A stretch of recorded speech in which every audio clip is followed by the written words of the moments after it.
સુરતના ઉત્તરાણ વિસ્તારમાંથી એક ચોંકાવનારી અને હૃદયદ્રાવક ઘટના સામે આવી છે।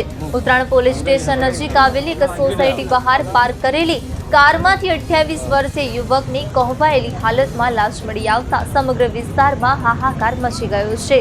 મૃતકની ઓળખ રવિ અર્જુનભાઈ ચૌધરી તરીકે થઈ છે, જે છેલ્લા 5 દિવસથી ગુમ હતો। મળતી માહિતી અનુસાર ઓમકાર રો હાઉસ બહાર ઊભી રાખેલી વેગેનર કારમાંથી મોડી રાત્રે અસહ્ય દુર્ગંધ આવતા સ્થાનિકોને શંકા ગઈ હતી।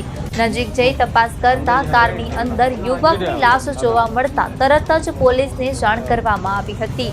સૂચના મળતા જ ઉત્તરાણ પોલીસ ઘટના સ્થળે દોડી આવી અને લાશને બહાર કાઢી પંચનામું કાર્યવાહી હાથ ધરી હતી।